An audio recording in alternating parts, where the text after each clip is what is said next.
Hello, all. It's time for Chapter 2 of Freak the Mighty. If you remember the first chapter, I'm going to give you a quick summary here. We learned about a boy named Maxwell. Incidentally, fun fact, my wife is currently pregnant. She believes it's going to be a boy, and the name we have chosen is Maxwell, so fun fact. But Maxwell, and he saw Freak and Guinevere, his mom. And he was kind of an angry young chap. But we're going to find out more about him in Chapter 2. And Chapter 2 is called Up from the Down Under.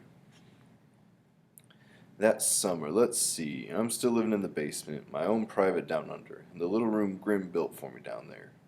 Glued up this cheap paneling, right? It sort of buckles away from the concrete cellar walls, a regular ripple effect. But do I complain about the crummy paneling, or the rug that smells like low tide? I do not, because I like it in the down under. Got the place all to myself, no fear of Graham sticking her head in the door and saying, "Maxwell, dear, what are you doing?" Not that I ever do much of anything. Grim has it fixed in his head I'm at a dangerous age and they need to keep me under observation. Like I might make bombs or start a fire, or whack out the local pets with my trusty slingshot or whatever. Except I never had a slingshot. It was Grim who had one when he was my age. The proof is right there in the family photo album. You can see this blurry little miniature Grim with his no front teeth grinning at the camera and yanking back on this prehistoric slingshot. Good for whacking mastodons, probably. Just proper targets, Grim says, closing up the photo album. End of discussion. Like, oops, better hide the evidence. Don't want to give the dangerous boy any ideas.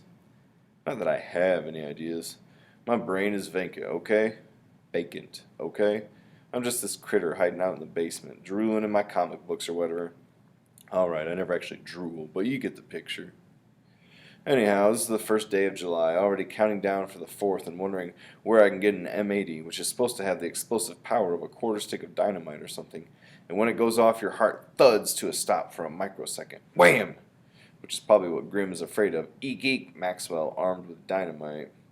So finally I get bored in the down under and I'm hanging out in the so-called backyard, your basic chunk of chain link heaven. Grim keeps this crummy little mower in the shed, but what's the point of mowing dirt, right? Okay, I'm out there messing around. That's when I see this moving van. Not your mainstream nationwide brand name mover either. Just some cheapo local outfit. These big bearded dudes in their sweaty undershirts lugging stuff into the duplex half that's been vacant since the last Christmas, when the dope fiend who lived there finally got busted. At first I'm thinking the dope fiend is back, he's out of jail or whatever, and he's moving his stuff back in. Then I see the fair Gwen. Not that I knew her name. That was a little while later. At first she's a glimpse. Caught her going between the van and the front door, talking to the Beards. I'm thinking, hey, I know her. And then I'm thinking, no way, butthead, no way you'd know a female that beautiful. Because she looks like some kind of movie star. Wearing these old jeans and a baggy t-shirt, and her long hair is tied back, and she's probably sweating, but she still looks like a movie star. Like she has this glow, a secret spotlight that follows her around and makes her eyes light up. And I'm thinking, well, this improves the old neighborhood. You're thinking, yeah, right. The goon is barely out of 7th grade. Who does he think he is? All I'm saying, the fair Gwen had star quality, and even a total moron can see it. And the reason she looked familiar is, I must have seen her bringing Freak to daycare way back in the dark ages, because the next thing I notice is this crippled up yellow-haired midget kid strutting around the sidewalk, giving orders to the Beards. He's going, "Hey, you doofus! Yeah, you with the hairy face. Take it easy with that box. That box contains a computer. You know what a computer is?" I can't believe it.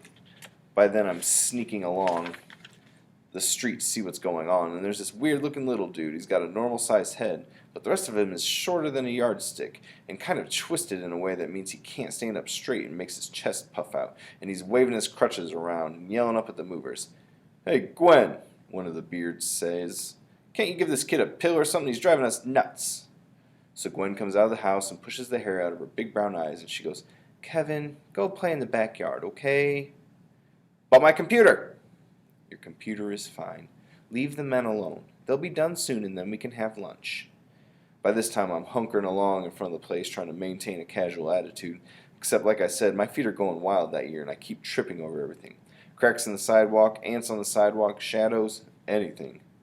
Then the strange little dude jerks himself around and he catches sight of me and he lifts a crutch and points it at my heart and he goes, "Identify yourself, Earthling!" I'm busy keeping my feet from tripping and don't get it, and don't get it that he means me.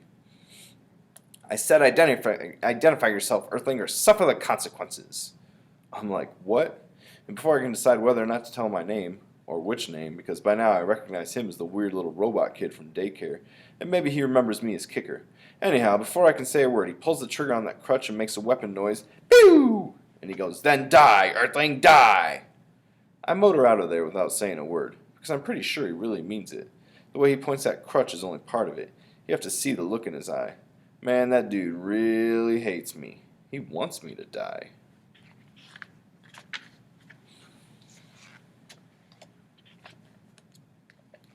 Does he really want to die?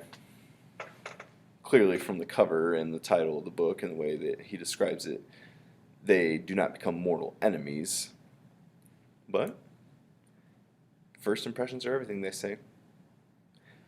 Please respond to the instructions in your reading response journal.